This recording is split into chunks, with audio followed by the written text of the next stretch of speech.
Which of these British accents is your favourite? What's question time? It's comedy. Do you want a wee bag with that? It's hard to beat the Northern. This is so rude. At the Golden Globes, I met Jennifer Aniston. I love you. I'm the best MC in the country. No, they're not. They are. I bet you any money they are. I'm a massive fan of the dictionary. They're quite important things. It's hard to choose, right? From the musicality of the Welsh accent to the colourful charm of a Cockney accent. They all have their own appeal. And I'll tell you at the end which one is my favourite. By the way, my name is Teacher Tom and I teach fresh, modern British English to people around the world who want to learn about the language and culture of the UK. Now, a question I'm frequently asked by my English students is, what British accent should I have?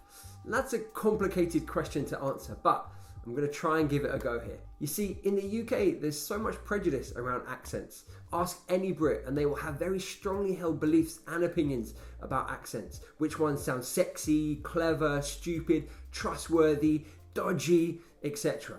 In a recent poll commissioned by OnBuy, over 2,000 people listened to 15 British accents and voted Yorkshire as the most trustworthy accent. Received pronunciation came second and the Edinburgh accent came third. At the bottom came Brummie, which is from Birmingham, and Scouse, which is from Liverpool. Just for the record, I love both those accents. Now, the UK's prejudice around accents is perhaps most famously exemplified in the George Bernard Shaw play Pygmalion, which was turned into a film, My Fair Lady, in 1964. So in it, phonetics professor Henry Higgins gives Cockney flower girl Eliza Doolittle elocution lessons in an attempt to change her accent so that he can win a bet. Essentially, he wanted her to speak properly, like the Queen's English or something. In one famous scene, Professor Higgins is trying to get her to say the H sound by reciting, "In Hertford, Hereford and Hampshire, hurricanes hardly ever happen." But she says it like this. In Hertford, Hereford and Hampshire, hurricanes hardly ever happen. Oh, no. No ear at all. Now, My Fair Lady showcased the link between class and accent, and embedded in popular culture that sense that there's a right way to speak and a wrong way. Now, watching it back now, I can't believe it was made. It's so discriminatory. It's so appalling, frankly. Now, I'd love to say that we've come a long way since then, but sadly, it still goes on, even today. In 2021, BBC sports presenter Alex Scott was criticised by Lord Digby Jones for dropping her G's at the end of words. He later claimed not sounding the G at the end of a word is wrong, period. It's not a question of class, it's not a question of accent, it's a question of poor elocution. To which she replied, any young kids who may not have a certain kind of privilege in life should not allow judgments on your class, accent or appearance to hold you back. So you can see this is still a very sensitive topic. In a fantastic BBC documentary examining the Glasgow accent, Professor Jane Stuart Smith observed that as soon as we hear someone, we make social judgments about them.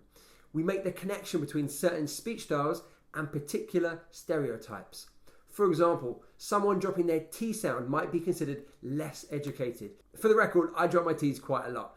Anyway, she goes on to say that accentism, i.e. judging people based on their accent, is still one of the last accepted ways we make judgments about people. And when she says accepted, that doesn't mean she's saying it's right, just that people don't question it. This prejudice flows in every direction. RP receives criticism for being too posh and quite cold and reserved. Multicultural London English is often dismissed by some people for sounding incorrect and sloppy, while a Brummie speaker is often accused of sounding slow and dumb. No matter what the accent, there's always someone who will belittle it. And yet, at the same time, there are thousands, if not millions of people who will speak that same accent with pride. Anecdotally, having spent a lot of time in Birmingham, I know how passionate Brummies are about their accent, and they wear it as a badge of honour, and I love it. It's brilliant. I think it's important to acknowledge that some parts of society still hold certain beliefs and prejudices about accents that might affect your decision. You only have to listen to the vast majority of politicians, business leaders, lawyers, doctors to see that RP still remains the accent of the elite. However, this is changing, and of course, there are so many social factors that have made this the case. So, as an English language learner, what British accent should you have? Let's run through some questions that you should ask yourself. The exciting thing is, for the first time ever, you get to decide what English you learn. As English teachers, we were always told to teach with our accent, the accent that we have. So If you're from Glasgow, you teach with a Glaswegian accent. If you're from Belfast, a Belfast accent, and so on. However, in this modern world of online learning and increased student autonomy, you, the student, are now in charge of what English you learn. Obviously, you watch YouTube videos like this one, and you probably are on Instagram and TikTok. You might chat to international friends on WhatsApp or Snapchat. So you are consuming English from so many different sources, not just one English teacher in one classroom. Ultimately, that means that you get to learn any type of English from any source you want. That's pretty cool, right? Now, traditionally, British English in language schools and textbooks used received pronunciation, or RP, as it's also known. And that was the standard form. This is largely due to the connotations that it has of being the accent of education and upper classes. It was also the accent of the BBC for many years, so it gained a wide exposure despite only less than 3% of the population speaking it. Now, I'm of the belief that there is no right or wrong answer to the question, what accent should I have? What I encourage you to do is ask yourself a few questions before deciding. First of all, think about the context in which you're going to use your English. Are you in the UK or are you in your home country? Are you learning English because you are going to study at a British university, or is it to travel the world and meet people from around the world?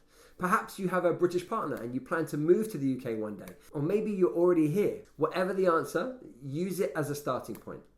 Next, I would consider what functions you need English for. Is it to give presentations to CEOs of global companies? Is it so that you can make small talk with the family of your Scottish partner?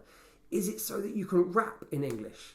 Again, whatever the answer, this should start pointing you in the right direction. Consider what type of English you've learnt before. If you've learnt received pronunciation for 10 years at school, maybe switching accents now might be too much effort. If you've lived in Manchester for a few years at uni and you've picked up some Mancunian twang, perhaps that might influence your decision as well. You should also think long term. Will you be using English for the same purposes in 10, 20 years time as you do now? For example, if you're planning to move to the United States after you graduate uni, maybe that might affect your decision. So hopefully you've got a few answers in your head. But at this stage, I want to make a hugely important point that I'm sure lots of you are thinking about. Let me stress one main point really clearly. When learning English, prioritize clarity over anything else. It doesn't matter whether you have a Geordie accent or you speak like a Texan cowboy.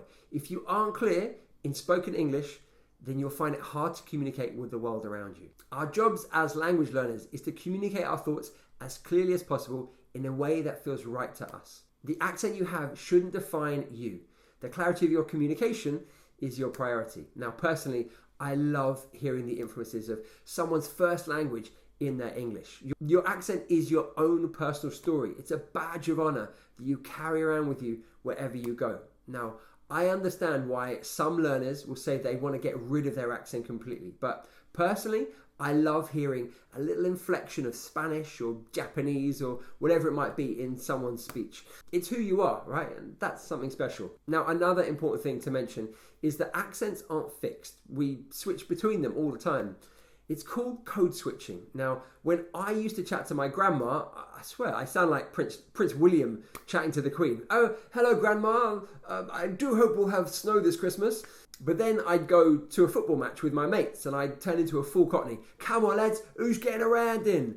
Now, in truth, my regular accent is somewhere in the middle, right? And we do this largely unconsciously to fit in with our surroundings. I guess we're trying to connect with the people or the situation around us. Now, as a teacher of English, I love accents in all forms. I find them fascinating. I love the variety, the quirks that we all have. I sit in trains and buses listening to people speak and I analyse the pronunciation features. Yeah, okay, so I'm a bit of a language geek, which is why I've created the only online pronunciation course that is dedicated to helping you thrive in the UK. We don't just look at RP, no. We dive deep into all aspects of British English pronunciation. We look at different accents, we look at fluency, stress and intonation, and all with real life conversation practice so that you can confidently communicate with the people around you. Whether you're working here, whether you come to university here, whether you are living with your partner, this is all about helping you to communicate with clarity and confidence. And now, does this sound like something that you'd be interested in? Well, If you'd like to find out a little bit more, then you can join the waitlist using the link in the description below. There's no obligation to buy, but if you do decide to join the course when we launch on May the 1st, you'll receive an exclusive 30% off the launch price. Sounds good, right? So, if you want to join the waitlist, the link is in the description below.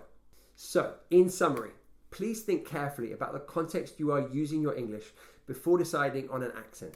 There is no right or wrong decision here. It's just a personal preference. The most important thing is to speak in a way that feels authentic to you and allows you to communicate effectively with other people. If you'd like to learn more about British accents, but you aren't ready to join my course, you can check out this video right here, 20 British accents in one video, or explore the playlist here where we look at individual accents across the country.